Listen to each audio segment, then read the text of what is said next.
panggung keadilan penegak hukum itulah yang akan kami perbincangkan pagi ini. Bagaimana kemudian ini menjadi panggung keadilan bagi Abraham Samad membuktikan sejumlah tuduhan yang disuarakan mengenai dirinya. Dan sebelum saya memulai perbincangan, mari kita ikuti informasi pengantar berikut ini.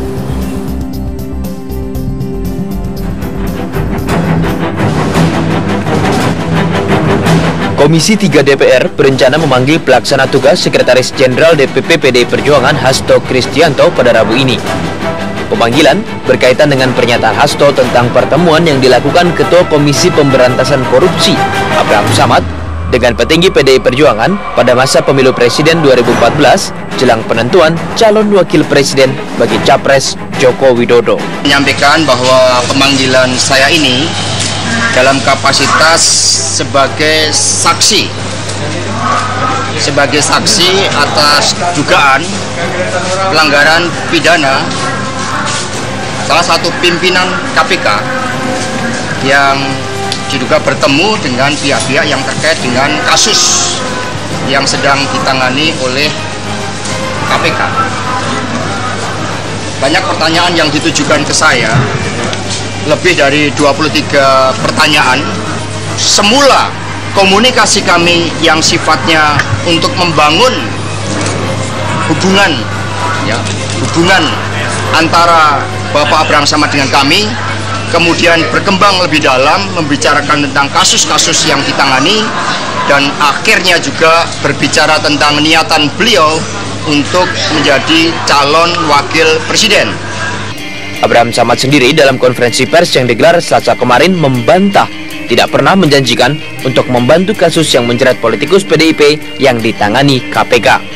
Samad mempersilahkan bagian pengawasan internal KPK untuk melakukan tindakan-tindakan yang diperlukan terkait dugaan pelanggaran yang dilakukan pimpinan KPK. Saya sama sekali tidak pernah menjanjikan atau membantu penanganan salah satu kasus yang sedang ditangani KPK. Karena ini adalah ujian bagi integritas saya dan integritas KPK. Dalam pelaksanaan tugas saya selaku Ketua KPK, tidak dapat dihindari adanya pertemuan saya dengan sejumlah politisi, para elit politik, baik dalam kegiatan formal maupun informal. Saya tidak membantah bahwa nama saya sempat digadang-gadang sebagai calon wakil presiden. Namun sama sekali tidak ada inisiatif dari saya untuk mencalonkan diri. Ketua KPK Abraham Samad dituding tersangkut sejumlah kasus pelanggaran etik. Sejumlah pihak mendorong agar KPK segera membentuk komite etik untuk menyelesaikan persoalan ini. Kan kalau komite etik dibentuk itu tidak berarti Pak Abraham Samad pasti salah ya atau melanggar kode etik. Justru di komite etik itulah dilakukan proses untuk membuktikan apakah memang benar Pak Abraham Samad telah melakukan hal-hal seperti yang dituduhkan oleh teman-teman pelapor ataupun Mas Hasto Kristianto. Buktikan di sana proses. Tapi kalau tidak ada proaktif dari KPK, ini KPK terkesan melindungi. Ketua Komisi 3 DPR Aziz Samsudin menegaskan pemanggilan Hasto penting untuk mengklarifikasi berbagai hal terkait pertemuannya dengan Samad, termasuk tudingan bahwa Samad menjanjikan keringanan hukuman politikus PDIP Emir Muiz yang terjerat kasus korupsi. Di dalam pleno Komisi 3 menyepakati untuk mengundang Saudara Hasto, kemudian Saudara Supriyansah ya, dan pemilik apartemen itu siapa namanya itu saya lupa, Elvan dan Pak Cahyo, pertemuan antara dalam hal pertemuan dengan para elit politik tersebut. Besok gimana? Meminta keterangan dari Saudara Hasto tentu dengan rombongannya yang kita undang, dengan menunjukkan alat bukti tentunya. Dugaan pelanggaran kode etik hingga pidana yang dilakukan Abraham Samad bermula dari sebuah artikel di media online yang berjudul Rumah Kaca Abraham Samad. Artikel ini menyebut Samad bertemu dengan elit partai politik terkait posisi wakil presiden. Dugaan pelanggaran etik juga diungkap politisi PDIP Arteria Dahlan yang menunjukkan foto pertemuan Samad dengan anak seorang petinggi militer. Tim Liputan Metro TV. Oke, langsung saja kita perbincangkan. Saya ingin bertanya ke Pak Junimart dulu. Komisi 3 secara konsisten memang menyuarakan untuk pembentukan komite etik. Seberapa signifikan dan seberapa penting sebenarnya komite etik ini dinilai? Ya, tentu dasar dari pembentukan komite etik itu adalah untuk menggali ya secara internal mengenai kebenaran dari isu ya terhadap para komisioner di KPK ini ya, yang terakhir itu kepada Pak Abraham Samad. Nah, bukan berarti dengan adanya komite etik ya proses hukum akan berhenti. Komite etik ini berguna untuk lebih menguji kejujuran dan untuk lebih menunjukkan bahwa internal KPK itu ya, kalau tadi Pak Abraham Samad mengatakan dalam pengawasan internal KPK. Tentu yang kita minta adalah pengawasan internal yang betul-betul independen. Akan begitu. Kita mendukung semua itu, tetapi tidak pula komite etik ini akan menghambat proses hukum. Kesimpulannya, komite etik ini harus segera dibentuk dan berjalan ya, dengan tidak mengganggu nantinya kalau ada proses hukum yang akan dilakukan terhadap para komisioner KPK.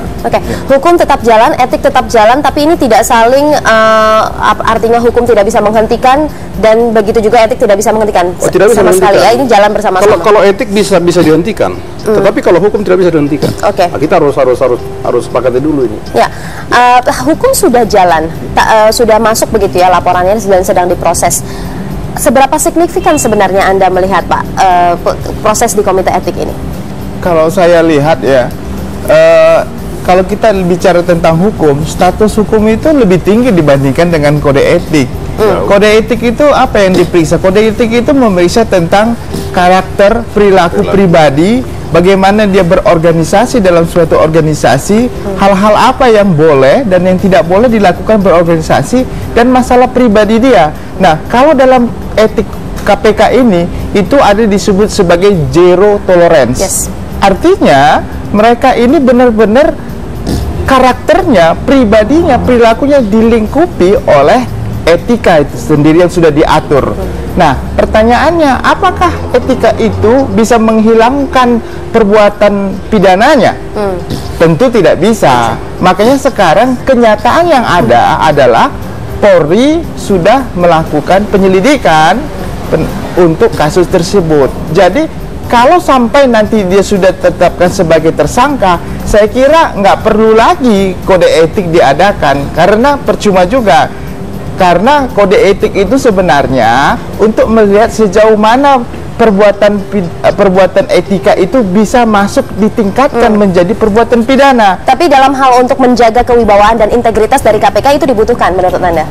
Menjaga integritas itu jangan nanti akhirnya membalut itu sebagai pertentangan dengan pandangan masyarakat. Contohnya begini, seandainya lah nanti komisi etik ini dibentuk dan menyatakan bahwa Bibit Samad,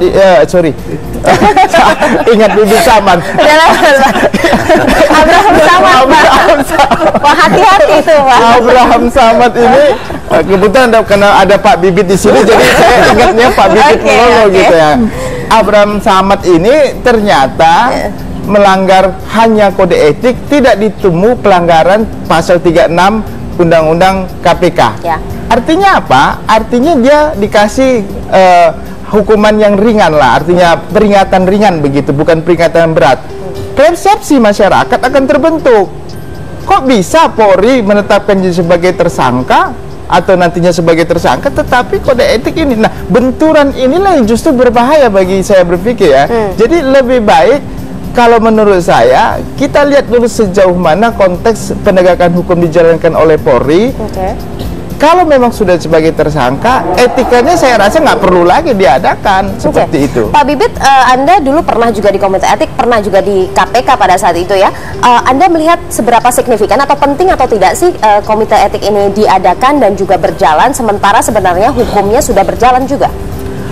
Begini, komite etika itu ya, kode etik itu sebetulnya tidak di bawah hukum. sebetulnya kode etik itu di samping moral, mengandung nilai moral, juga nilai-nilai hukum di situ. Karena apa? Karena aturan-aturan hukum itu nggak bisa dinafikan disingkirkan oleh etika. Kode etik harus ditampung dalam kode etik. Di samping menyangkut moral, dia juga berdasarkan hukum. Etika profesi, apa bisa meninggalkan hukum, misalnya etika kedokteran, gitu kan? Etika kedokteran. Bahkan hukum di bidang kedokteran berlaku di situ, dimasukkan dalam etika itu. Saya kira, saya pikir tidak perlu dipertentangkan. Hanya kalau memang bisa berjalan rancak gitu ya, itu bersamaan, bersamaan gitu ya. Dan tadi Abraham Samad sudah mengatakan silahkan internal KPK mengadakan penelitian ya, tentang dirinya.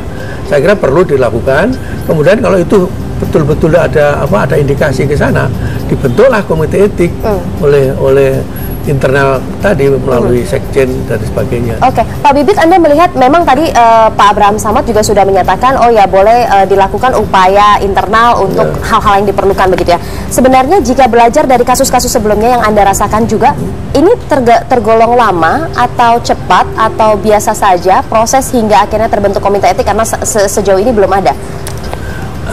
Ya perlu waktu ya, perlu waktu. Ini sudah terlalu lama atau masih bisa ditolerir? Bisa dipercepat saja. Bisa dipercepat ya? Iya. Bisa dipercepat. Sebenarnya ada keterbukaan ya, kemudian juga independensi dari internal KPK tadi. Oke. Dan memang kita beri independen dia bisa mengoreksi pimpinan macam-macam. Bahkan kita juga di KPK itu punya lembaga organisasi karyawan, itu juga kita ikutkan kalau menilai sesuatu terhadap karyawan yang terlibat, termasuk pimpinan. Oke, mekanisme bagaimana Pak sebenarnya pembentukan ini? Kita tahu 2 orang dari dalam internal KPK begitu ya, 3 orang dari luar, betul begitu. Lalu mekanismenya bagaimana pembentukan komite ini? Minimal ya, minimal 1 orang dari luar. Tapi biasanya tiga, bahkan waktu itu ada 4 ya, ada 4. Oke, mekanismenya bagaimana Pak? Mekanismenya dari internal tadi, laporan internal disampaikan pada pimpinan, dirapatkan, kemudian ini perlu dibentuk komite etik, silahkan dibentuk. Permasalahannya begini, kalau dibentuk kode etik, kalau kode etik kasusnya Sprindik ini masih bicara Abraham Samad. Sprindik itu ada pelapor yang melaporkan bahwasannya ada Sprindik keluar tanpa prosedur yang benar. Nah itu, nah ini beda. Ini tidak akan ada orang yang akan datang ke KPK untuk melaporkan bahwasannya ada permasalahan seperti itu. Saya nggak yakin Hasto dan rekan-rekan akan melaporkan ke KPK, terus KPK membentuk kode etik. Sekarang pertanyaannya, kode etik itu ada faktor pengaduan. Pertanyaannya siapa yang akan mengadu? Kalau tidak ada yang mengadu, berarti tidak terbentuklah kode etik. Nah sekarang pertanyaan, bisa nggak DPR atau orang lain memberikan aduan sehingga nanti terbentuk kode etik? Nah ini yang harus perlu ditanyakan tentunya ke KPK atau ke Komisi 3. Seandainya tidak ada pengaduan langsung dari yang mempunyai korban seperti Pak Hasto tidak mengadukan, dia diam aja. Jadi susah juga, tidak ada dasar. Ya, siapa yang mengadukan? Begitu pertanyaan. Lalu Komisi 3 bagaimana? Kalau saya begini ya, tentang komite etik ini kan sebenarnya standar normal ya yang selama ini sudah dilakukan. Ya tadi Pak Ginting mengatakan mengenai Sprindik. Ya dan seingat saya dulu Pak Abraham Samad juga diperiksa untuk itu. Dan saya mendengar juga pada waktu itu bahwa Pak Abraham Samad tidak mau diperiksa BBM-nya, Pak, BB-nya. Ya, saya masih ingat itu. Nah, artinya apa? Artinya dari segi etika internal, di situ sudah kelihatan bagaimana sebenarnya sosok seseorang, Pak. Ini maksud saya. Ya, bukan berarti dia dihukum di situ, tidak. Di dalam internal komite etik itu akan diketahui seseorang itu apakah jujur atau tidak. Tetapi jangan salah, komite etik bisa merekomendasi ya dari hasil pekerjaan mereka kepada penegak hukum. Boleh juga, tidak menjadi hambatan itu. Tetapi tidak ada alasan bagi penegak hukum untuk melaporkan kepada komite etik juga hasil kerja penegak hukum. Itu saja bedanya saya kira.